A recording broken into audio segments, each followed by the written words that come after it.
क्या आप 40 की उम्र पार कर चुके हैं और अब भी कनाडा में एक नई जिंदगी शुरू करना चाहते हैं? अगर हाँ, तो इस वीडियो को एंड तक जरूर देखिएगा, क्योंकि आज इस वीडियो में ना मैं आपको बताने वाली हूँ वो 5 तरीके जो कानूनी, प्रैक्टिकली और आज के टाइम में पूरी तरह से पॉसिबल है। अब देखिए, कनाडा जाना सिर्फ उम्र पर नहीं बल्कि सही स्ट्रैटेजी पर डिपेंड करता है।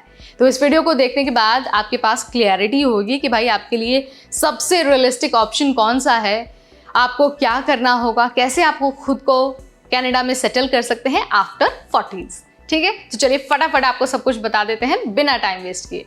हाय everybody, I am Neha Upadhyay and you are watching NBT tech ed. सबसे पहले बात करते हैं एज फैक्टर की।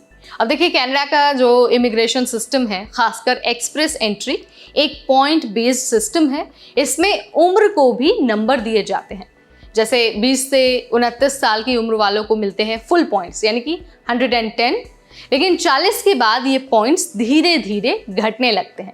44 की उम्र में आपको सिर्फ 65 पॉइंट्स मिलते हैं और 45 के बाद ऑलमोस्ट 0।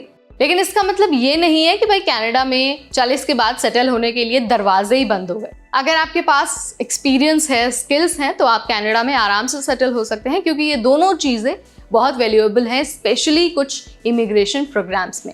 अब आते हैं मेन हिस्से पर, यानी कि 5 वो सॉलिड तरीके जिनकी मदद से आप कनाडा में शिफ्ट हो सकते हैं। सबसे पहला है जो प्रोग्राम, वो है पीएनपी, यानी कि प्रोविंशियल नॉमिनी प्रोग्राम। पीएनपी का मतलब है कनाडा के अलग अलग प्रोविंसेस, कनाडा के अलग अलग प्रोविंसेस अपने हिसाब से स्किल्ड वर्कर्स को चुनते हैं। हर प्रोविंस की अपनी डिमांड होती है। कहीं पर एग्रीकल्चर वर्कर्स चाहिए, कहीं नर्सेस की ज़रूरत है, तो कहीं टेक प्रोफेशनल्स की डिमांड है। अगर आपकी प्रोफाइल किसी प्रोविंस की डिमांड से मैच करती है तो वो आपको नॉमिनेट कर सकते हैं। नॉमिनेशन मिलते ही एक्सप्रेस एंट्री में आपके 600 एक्स्ट्रा पॉइंट्स जुड़ जाते हैं, जिससे आप ऑलमोस्ट गारंटेड इन्विटेशन हासिल कर सकते हैं। ये ऑप्शन 40+ लोगों के लिए सबसे अमेजिंग है। दूसरा जो प्रोग्राम है वो है LMIA बेस्ड वर्क परमिट। अब देखिए, अगर कोई कैनेडियन कंपनी आपको नौकरी पर रखती है और आपके लिए LMIA यानी कि labour market impact assessment approve करवा देती है, तो आप वर्क परमिट पर जा सकते हैं। कनाडा में जाकर काम शुरू करने के बाद आप एक्सपीरियंस क्लास या फिर PNP के जरिए PR के लिए अप्लाई कर सकते हैं। ट्रक ड्राइवर्स, शेफ, मैकेनिक्स और केयर गिवर जैसे फील्ड में ये रूट काफ़ी प्रैक्टिकल है। क्या होता है ना कि यहाँ पर जो लैंग्वेज की रिक्वायरमेंट है वो थोड़ी फ्लेक्सिबल होती है, इसलिए बहुत सारे लोग LMIA को चूज करते हैं। उसके बाद जो थर्ड ऑप्शन है वो है स्टडी वीज़ा, इवन एट 40+। आपको सुनकर लग रहा होगा कि यार ये स्टडी वीज़ा 40 से ज़्यादा उम्र वाले लोगों को कौन देता है? अब देखिए, पढ़ने की कोई उम्र नहीं होती है, और ख़ासकर अगर हम विदेश में जाकर पढ़ाई की बात करते हैं तो आप किसी भी एज में वहाँ जाकर डिग्री हासिल कर सकते हैं। अब देखिए, बहुत सारे लोग यही सोचते हैं कि स्टडी वीज़ा तो सिर्फ 20 से 25 साल वालों के लिए होता है, लेकिन सच्चाई ये है कि कनाडा में हायर एजुकेशन के लिए कोई अपर एज लिमिट है ही नहीं। अगर आपके पास जस्टिफिकेशन है, अगर आपको करियर अपग्रेड करना है या फिर अपना स्किल इन्हांसमेंट करना है, तो आप 1 या फिर 2 साल का कोर्स कर सकते हैं। इसके बाद आपको मिलता है PGWP, यानी कि पोस्ट ग्रेजुएशन वर्क परमिट। फिर कैनेडियन एक्सपीरियंस के बेस पर आप PR के लिए एलिजिबल हो जाते हैं। लेकिन पॉइंट यहाँ पर ये है कि ना, इसमें इन्वेस्टमेंट थोड़ा सा ज़्यादा लगता है, लेकिन ये लॉन्ग टर्म और सबसे स्ट्रॉन्ग रास्ता है। उसके बाद जो 4th पॉइंट है वो है एक्सप्रेस एंट्री। अब देखिए, 40 के बाद सीधे एक्सप्रेस एंट्री में अप्लाई करना थोड़ा मुश्किल हो सकता है, लेकिन इम्पॉसिबल नहीं है।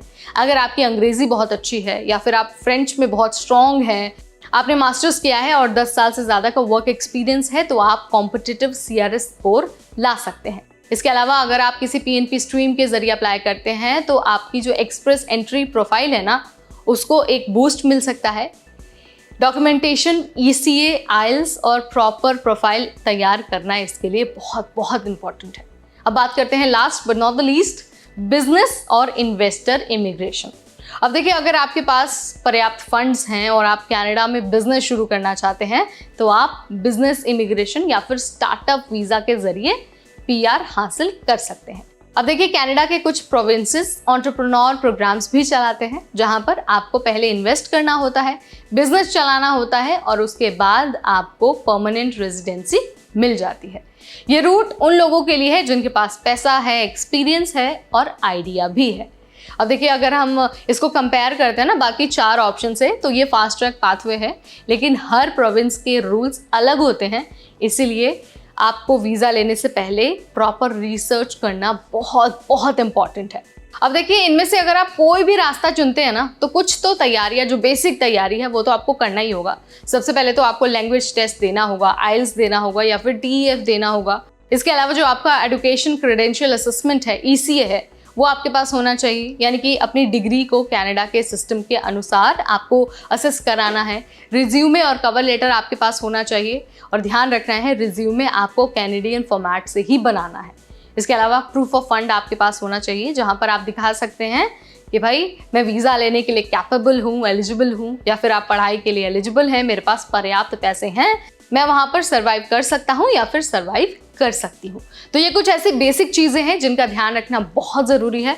तो भाई मैंने यहाँ पर आपको वो तरीका बता दिया है जो लीगल भी है और प्रैक्टिकल भी है, और यकीन मानिए जो 40 साल से ज़्यादा के व्यक्ति हैं ना, वो भी अभी ही कनाडा में जाकर सेटल हो सकते हैं, PR हासिल कर सकते हैं।